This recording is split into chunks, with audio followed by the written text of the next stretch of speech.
And a good Sunday morning to you. This weather video is driven by 802cars.com, representing 802 Toyota, Twin Cities Subaru, and 802 Honda. They're all located off of Exit 7 on Interstate 89. Roger Hill, Wuthering Heights, VELCO Weather Hazards forecaster. Right now, first we're going to look at where the cold air is coming from, and let me tell you, this is going to be dropping in for a visit and setting the stage for the rest of the week. We have most of the cold air. There's been kind of a cross-Siberian flow here, cross-polar, and has really accumulated across parts of northern Canada. We got good snow shield and good skidding of the skis here for this cold air to settle into the northeast United States and adjacent Canada. That happens later in the week. We have one storm between now and then, and that's for later on tonight and lasting into the day, Christmas Day, Monday. This VELCO Weather Hazards outlook, the next incoming storm system again will begin later tonight through Christmas evening, fraught with gradient wind issues, light to moderate snowfall with lots of blowing and drifting, and that'll be followed by the Arctic outbreak reaching the region. This will be lasting into the middle to the end of this week. Minus 20s, possibly even colder late in the week, at least at night. Best project weather days will occur with the dry weather concurrent with strong high pressure.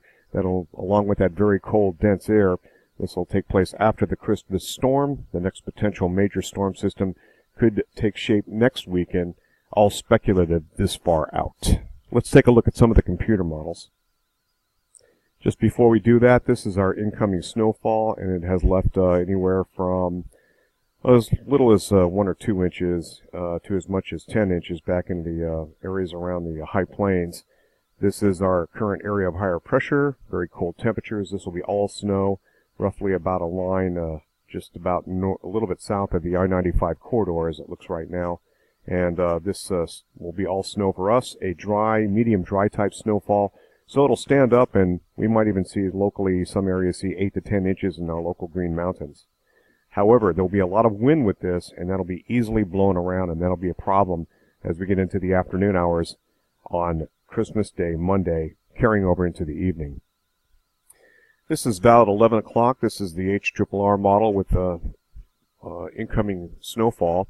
First thing we're going to look at here, and this is about 8 o'clock this evening. We'll jump over to about 10 o'clock this evening. And we start to see the first bit of flurries and light precipitation work into mainly southern and western areas about around 1 o'clock in the morning on early Christmas morning. And then we get into the more steadier snows. Notice it comes in a little bit blotchy there, so it'll be a little bit more showery in nature. But by 6 o'clock in the morning, I think the worst is going to be moving on through. These are pretty heavy snow bands. It'll be coming down pretty hot and heavy during Christmas morning, Monday. This is through 11 o'clock, and then the back edge begins to move on out.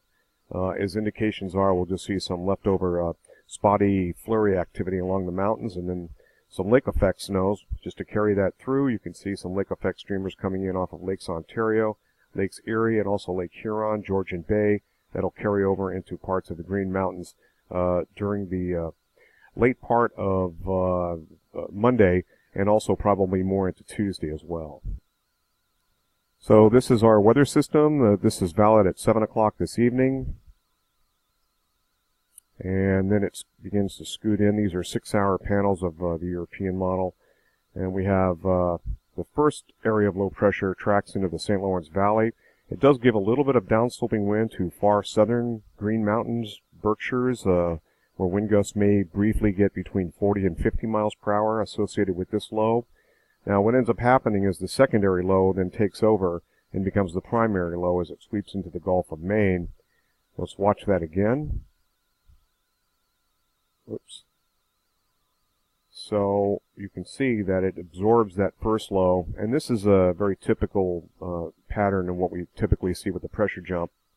And you can see it's out of there by Monday afternoon, Christmas afternoon, about 1 o'clock. And then the snow departs, pulls the snow with it, and so forth. And then we're into lake effect streamers during the rest of Monday night, especially into Tuesday. This is valid about 1 o'clock on Wednesday morning. High pressure begins to build in with a seriously cold air mass. You can see the lake effect streamers will start to dry up as anticyclonic curvature will reduce that and shut that down. High pressure remains. This is valid through Friday evening. And then our next weather system approaches us along about Saturday. Now, a couple different things here. We have two separate short waves that are in two separate jet stream patterns, if you will. The jet stream energy really not getting together depicted, but it certainly could, and this could make for a very robust snowstorm for the northeast United States. So heads up, this could happen maybe later in the day on Saturday, and it's a Sunday just beyond this period. So something we'll be watching very carefully with the two impulses, perhaps phasing together a negative tilt trough, and this looks awfully dangerous at this point in time. Quick look at the GFS ensemble, and you can see this is the main snowfall here, roughly about 4/10 melted, and not a whole lot, a little bit of lake effect streamers there, and then you can see not a whole lot of weather. This is during our coldest period, and this is potentially that next weather system, and you can see some of these indications here. 1.8 melted. That would be impressive. QPF over the next 7 days, fancy words for accumulated precipitation, melted or rain, and most of it is off the coast here, but we're good for around 1 inch. This is the half-inch mark and the green line here, and some lake effect indicated there as well. A lot of dryness in the southwest continuing, a little bit of moisture being picked up out of the Gulf of Mexico. Most of that heads up in our neck of the woods. GFS ensemble showing the temperature scheme here where we're all below 32 degrees, so this is all snow all the time. And you can see when the real frigid air begins to make it into the our neck of the woods here. And these temperatures may be a little bit underdone. We'll see. And then we're looking at temperatures rising ahead of that next storm system. Now, typically when you have big, dense areas of higher pressure producing these kinds of anomalous cold, on the backside, usually have a big storm, and indeed, I think this is setting up for just beyond this period. We're talking Sunday, just ahead of New Year's Day. Look at how cold it is. 33 below. This is temperature anomalies. These are not even the current forecasted temperatures. And you can see roughly 10 to 18 degrees below normals here. What about 3 days later? Well, it gets worse. Boom, look at that. We're talking 18, almost 30 below temperature differential here. This is pretty significant. And this cold air mass really means something. And look at how cold it does get below normal anyway, even into the northern Gulf of Mexico. And of course, the southwestern part of the country is seeing the warmest.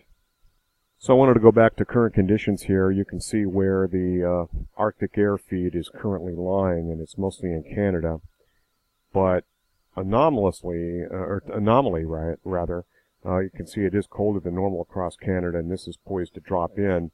But this is part and parcel due to a very big warming effect over the pole that's kind of separating now Siberia as well as northern Canada. Taking a look at total snow depth, which is in centimeters, you can see that around the world anyway, this is what Asia looks like, and of course across the pole. I want to cover the current winds as well. This is looking at the HRRR experimental, and no issues today, of course, but tonight things do pick up a little bit out of the east as that area of higher pressure tracks to the east of us and the incoming storm system. You notice we're getting into some greener colors here. And this is the slight downsloping, fairly narrow right now as it looks. This is valid about 1 o'clock in the morning, Christmas morning. And you can see that that incoming area of low pressure that's located here is going to have some effects on us with that slight downsloping easterly wind. This is by 6, 7. Things should be letting up at that point. And then watch the secondary low takes off in the Gulf of Maine. It becomes the primary force, and winds will then shift to westerly, and a cold front will swing on through, and we'll start to see those strongest winds work across the summits of the Green Mountains, mainly the southern Green Mountains, and then track out of the region. Roger Hill, Wuthering Heights.